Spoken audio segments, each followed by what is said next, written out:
Ina kwana ya zama koyi coding ya Hausa. Sounds unbelievable, right? Well, what if I told you that you could actually learn programming, digital marketing, and even product design, not in English or French, but in the language you speak at home? What if tech education wasn't limited by language, location, or even privilege? On today's edition of Techpression Special, we're diving into a bold and necessary conversation, breaking barriers, tackling education inequality through tech innovation. And joining us today is someone on a mission to prove that education can be inclusive, localized, and deeply transformational, no matter where you live or what language you speak. My name is Gabriella Michael. A quick break, and we'll meet our guest.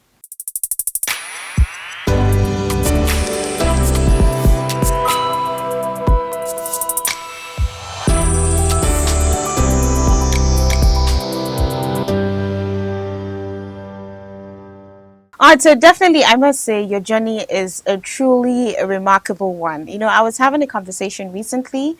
I was actually talking about this surge that we see with young people wanting to build up startups. Now, we've seen a lot of them, they're done with school, and it's not just about job hunting these days. Actually, they want to put up those ideas. They want to build their own startups. They want to be able to own their own organization. So it's more of, we're having more of entrepreneurs than employers, or rather employees actually these days, and it's a very beautiful one. And for someone like you, based on the remarkable journey that you've shared, it's clear that this wasn't just something you wanted to do just to make the name, or just to make the profit out of it. You saw a need, you saw a problem, and you actually finally came up with a solution for it, especially in a world where this particular issue is of huge concern. So great one there, I must say. All right, so moving on to the next question, let's talk about the reason why we are here. I mean, for a brand like yours that is bridging the gap when it has to do with the matter of education, whether it's education, tech, all of that, but at the end of the day, you're actually bridging that gap when it has to do with education. Let's get to understand the landscape, the digital divide. That is always a big problem when it comes to platforms like yours. We're talking about internet access. If we're going based on facts, despite the proliferation of mobile technology, only about 25% of adults in sub-Saharan Africa have access to mobile internet. And this digital divide significantly hampers access to educational resources. Okay, so how are tech innovators like yourself obviously navigating this kind of challenges of limited connectivity to ensure inclusive education for all? Yeah. So, this what you just this point is actually part of the challenges that we've been experiencing over the years in Northino, and we were able to not solve the challenges because we can't, we don't have the capacity to, kind of empower people with internet connectivity and all that. That's something that has to come with the infrastructure and ecosystem. So, but from our own part, what we did actually is, part of our target audience includes individuals, students, and organizations and businesses looking forward to train their employees in industry-specific digital skills. So what we did is, first, we had to be very intentional in building our platform. We make sure that our platform is lightweight, so it can be used with a low data, and you don't need much of big devices to access the platform. And apart from that, we partnered with hubs and training centers here, where if somebody wants to learn something, they can just come to the cafe, come to that training center, have everything just like the way jam training is being conducted. So students can actually go there. We partnered with those hubs. They can give them access to those devices for the meantime. Okay, they learn and they have specific time that they will be going and learning from them. And apart from that, apart from them, we also have students that have access to phones. For example, over 70% of our active learners now are using are engaging with our courses through their mobile phones. So most of the problems that they have, it's more of when it comes to the internet connectivity, they usually find places, for example, public schools and stuff like that. So for the ones that are really interested in learning those digital skills, they always find a way to have the network connectivity in their own way. For example, when I was in my university, we usually have to every time go to the library, get access to the internet and a lot of stuff. So it was kind of difficult, but still, because the passion was there and we knew the value of what it is, and we kept on going. So I just believe that uh, even though we have those problems, still the people that are passionate about learning, about impacting their lives, will still find a way around it. And for those that are in an area where it's close to impossible having those kind of internet connectivity, that's where we partner with hubs and cafes around the areas. And also, we are still operating on a web application, and the reason why we did not expand to the mobile app first is we are trying to get more feedbacks, reviews from the learners, understand. It's more of a market validation for us at the moment. So once we have that, we can now expand to the mobile app, and we are also focusing on implementing it to allow students to also download our courses offline. Where imagine a student going to a public area, downloading those courses, and later he can now take those courses right from home.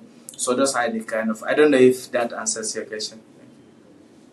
Most definitely answers it in a very broader aspect, okay? Because, like I was actually about to say, if there are also offline classes or accessible resources for these students, because, yeah, we can understand that as much as we want to use passion to push for what we want to do, if we're limited internet wise, or there's limited connectivity in that particular area, it could serve as a huge concern. So it's really beautiful the fact that they can go out, go download these things, and then still watch it offline. So that's really remarkable.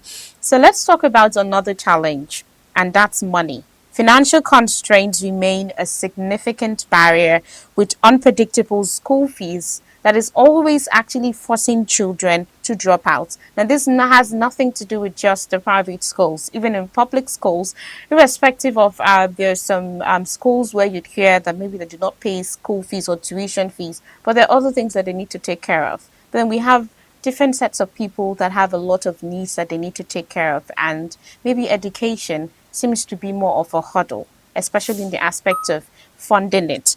What solutions is technology actually bringing to alleviate the financial burdens associated with traditional education systems? And do you really think there's really much any difference when we're talking about it financially? Do you think there's any difference from what technology is doing and the traditional education systems that we know of? All right. Yeah, I think there's a huge difference between the two. When it comes to the traditional way, it comes with a lot of costs. When you talk about the school fees you just mentioned, you have to be there in person, and also for some private schools, the amount you have to pay is very huge, and that doesn't even guarantee you having the right teachers, having the right the education background and all. So, and apart from that, I think when it comes to technology had made it possible for you to get the right knowledge, and also you can connect with teachers or lecturers from another country and other places that you can learn from cheap. For example, if you look at YouTube, if you look at online popular platforms like Coursera, Udemy, you have a lot of professors. You have a lot of access to knowledge that before, without technology, you couldn't have. You have to travel abroad for you to even get that. So now the difference is more of the presence. You being there, experiencing things live, and versus somebody that is just seated at home, watching those courses and all. So of course, it's in terms of cost, the difference is very obvious and it's very huge.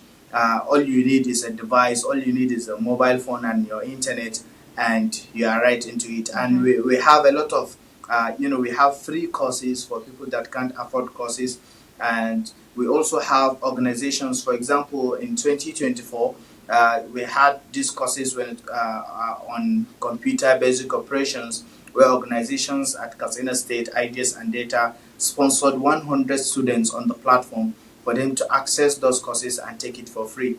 And we had those numbers, and we had the students, we interviewed them afterwards and get their insights about, okay, their feedback about those courses, and they shared a remarkable feedback. So I think when it comes to online education, yeah, the difference is very huge. I don't know if I'm very bad at ending my. I'll take. You observe. No, you don't need to give us an end credits. The point is just answer the question, and you're definitely answering all of my questions. Thank you. Okay, so I'll definitely take that from you. So, how many languages are actually available in Northino? So in the meantime, we have 5 languages.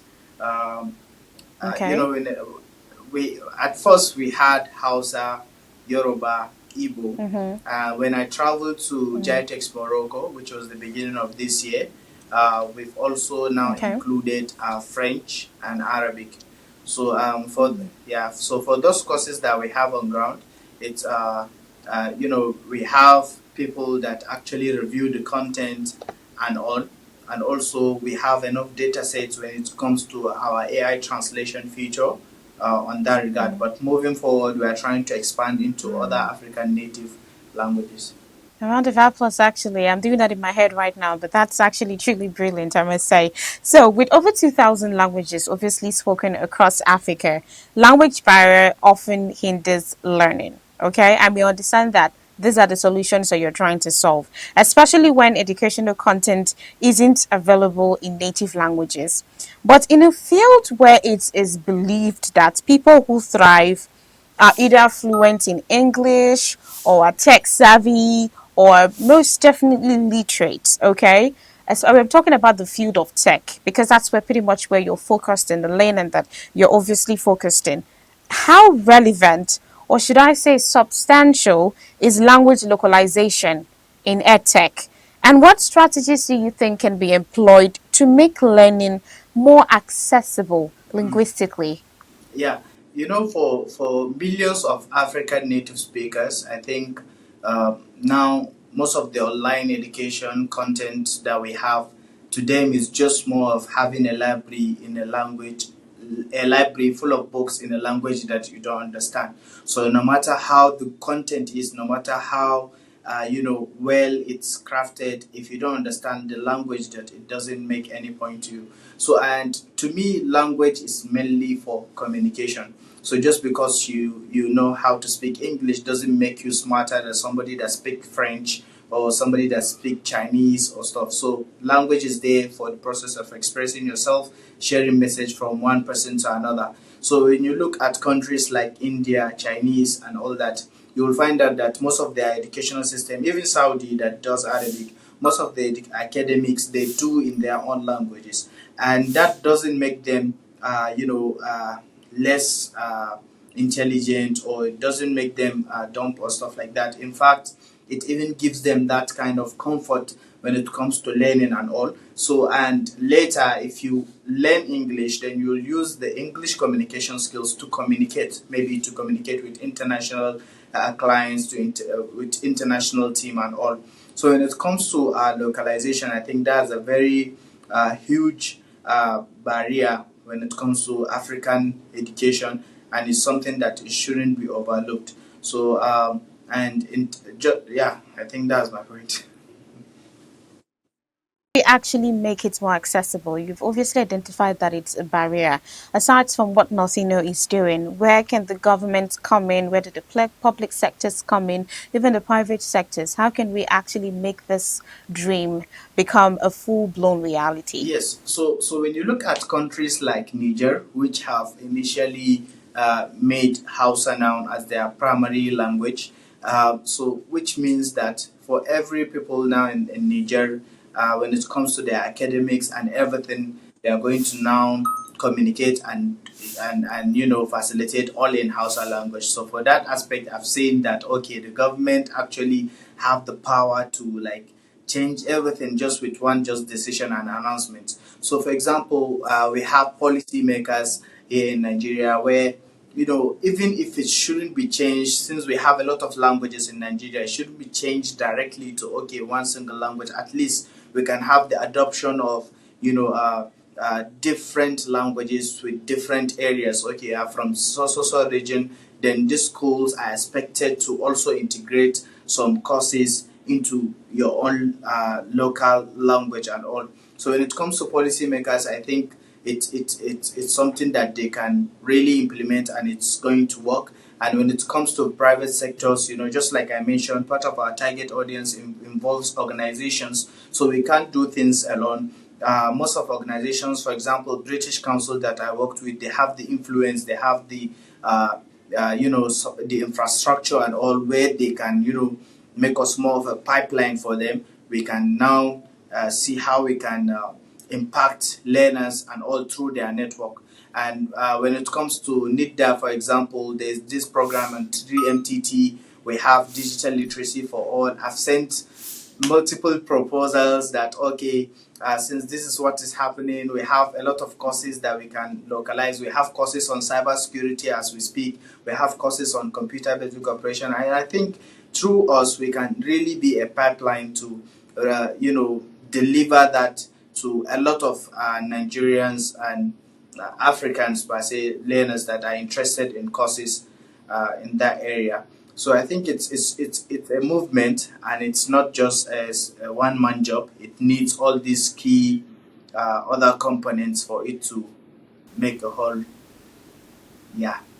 Interesting, really interesting, and I'm really looking forward to it. So I think if you just keep pushing, NITA would obviously attend to that proposal in no time. Yes. So I want to ask Abubakar, I want to take you down memory lane. What was your least subject in school? Your least favorite subject, rather, in school? My least favorite subject, I think it will be chemistry. Chemistry. Yeah. So do you think if we had a brand like Northino at that time, it would have helped you learn chemistry better? Yes. Okay.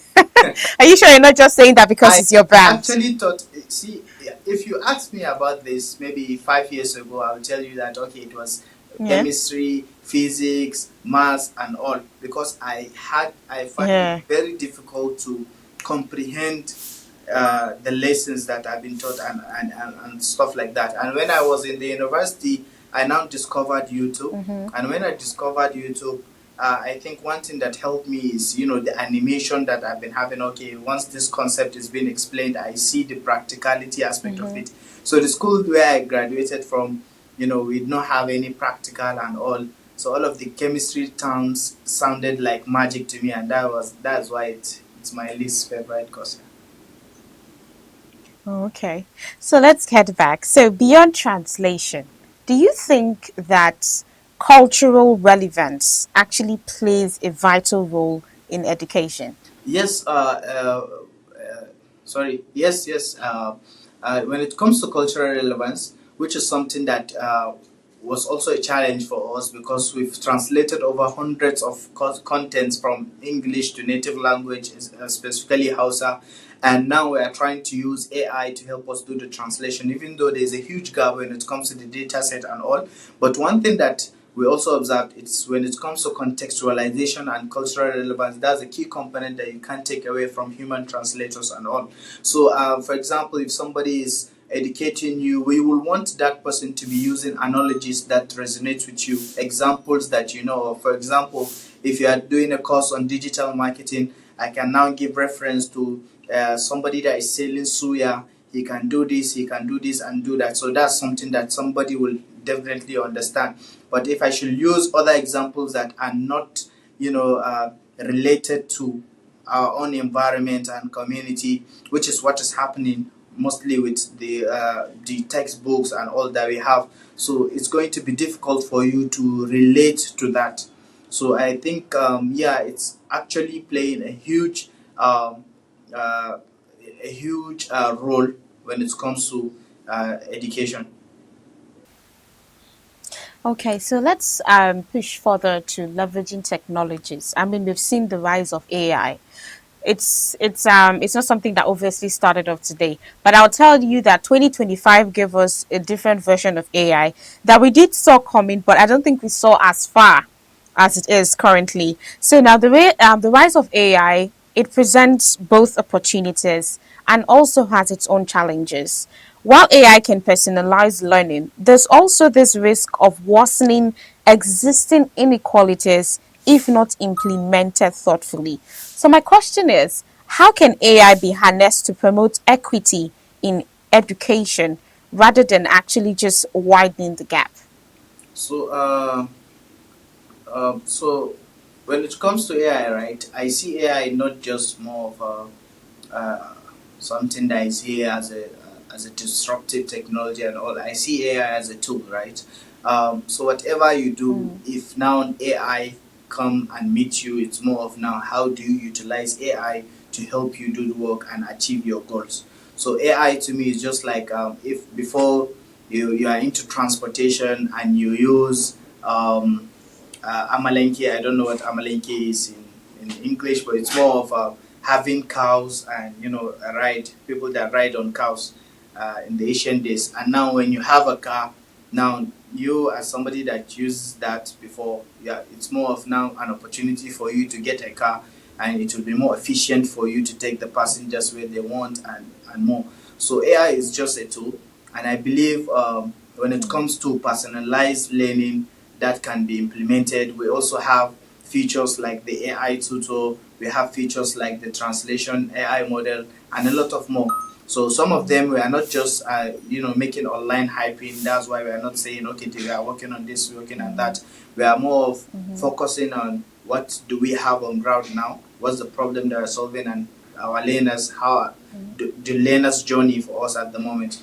So I think when it comes to AI, just like I said, it's a tool for everybody, and it's now left for us to make use of it either in a good way or in a bad way. But for educators Nevada. and edtech platforms like us, I think AI now is a very great opportunity that is going to do a lot of stuffs, and it's going to help us achieve our metrics and milestones even more efficiently now.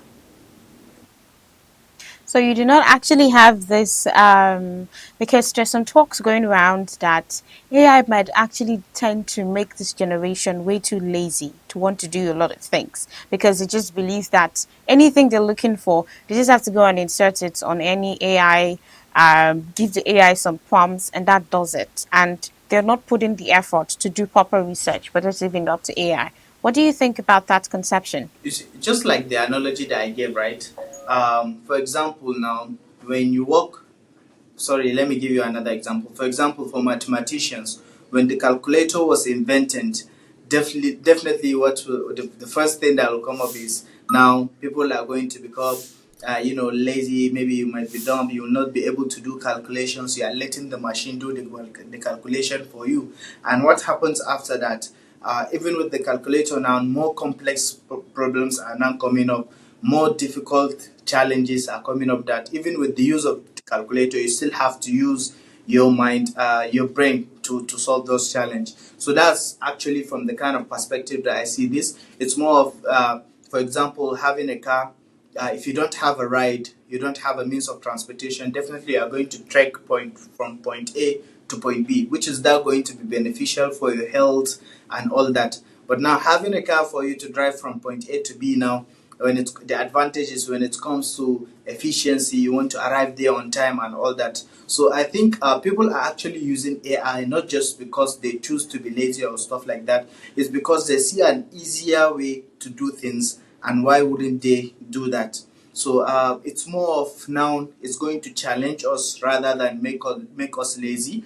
It's going to bring out the version of us and and abilities in us that we are not actually making use of. So now instead of just wasting much time on past information on information that is already here, now it's for us to how do we get those informations and what could come out of those informations that we have at hand.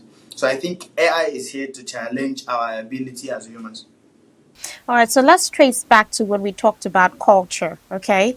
And let's look at it at the aspect of some roadblocks that comes with culture, yeah, cultural roadblocks. And let's focus more on shifting mindsets. There's some misconceptions that go around about people that are invested in tech, especially in some areas or some local areas where they are not really that exposed.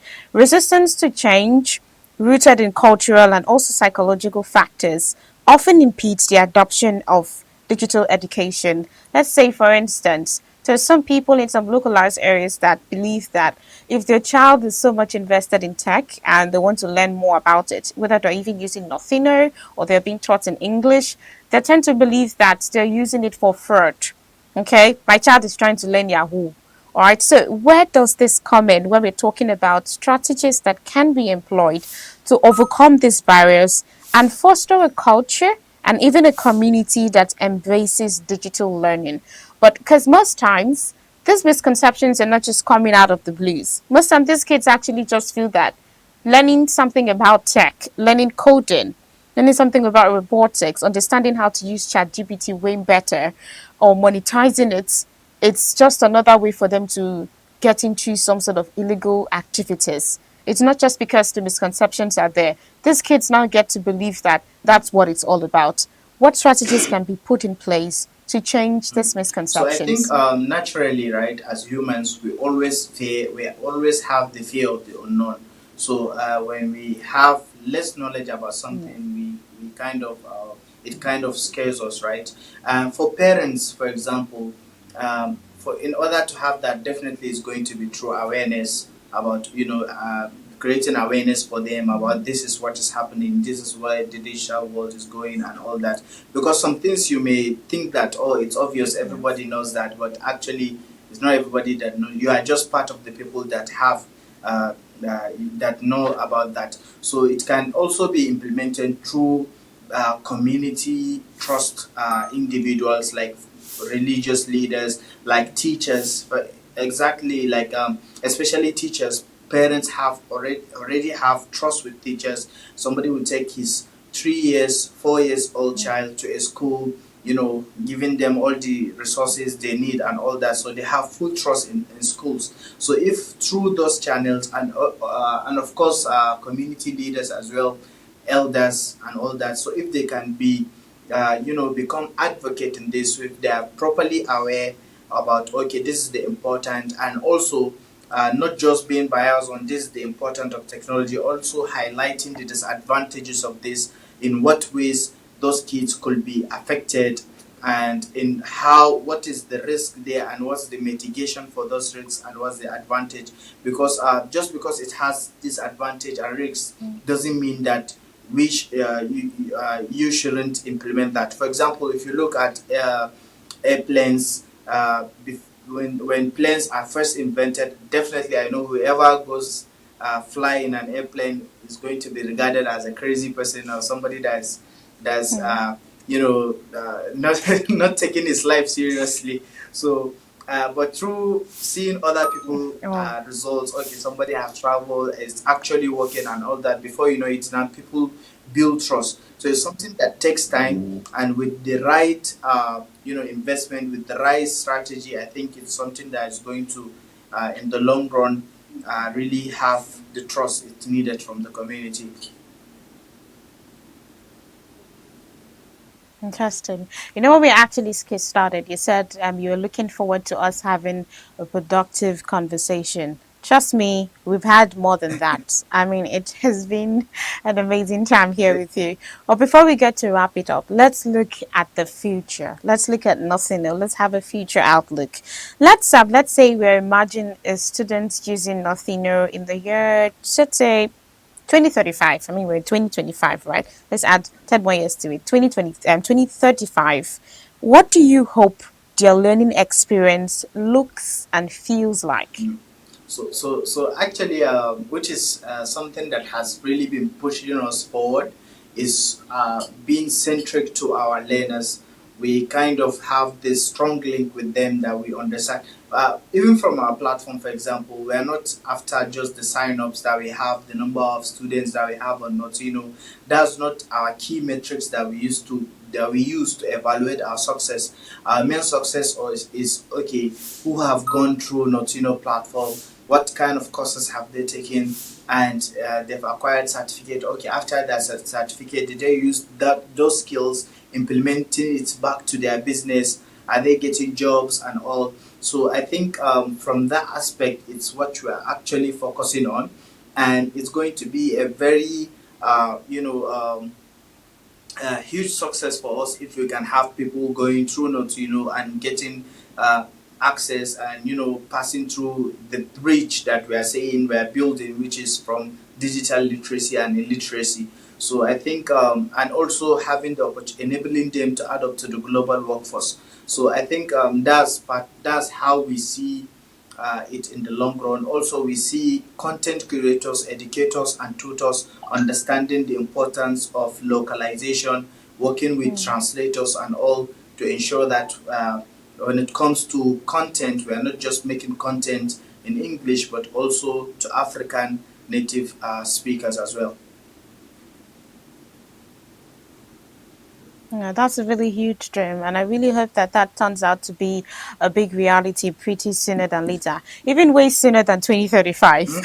Okay, so we've been hearing it from the CEO of Northino. I'm talking about Abubakar Almuhandis, and we've been talking about breaking barriers and talking about tackling education inequality through tech innovation. And on behalf of Techpression TV, and I must say our viewers too, I think at this point we'll say Nagodi. We had an insightful time with you. I learned a lot by myself, actually. Thank Thank you so much for being on the show with us today. Yeah, thank you so much for having me. It's actually a All very right. productive session, and I've also, kind of, your questions are actually making me reflect on what we are doing, and knowing the value of what. Thank That's you so much. So this is amazing. more of a motivation for us actually to keep doing what we are doing. We're happy to Yeah, help. All right. Thank thank you you. so much. Have a nice. There's one thing today's conversation has shown us. It's that language should never be a barrier to learning, and innovation should never leave anyone behind.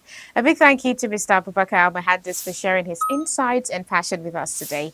And to you watching, remember, access is power. So let's keep pushing for a future where every African in every language has a seat at the digital table. Until next time on Tech Fashion Special, keep learning, keep building, and stay innovative.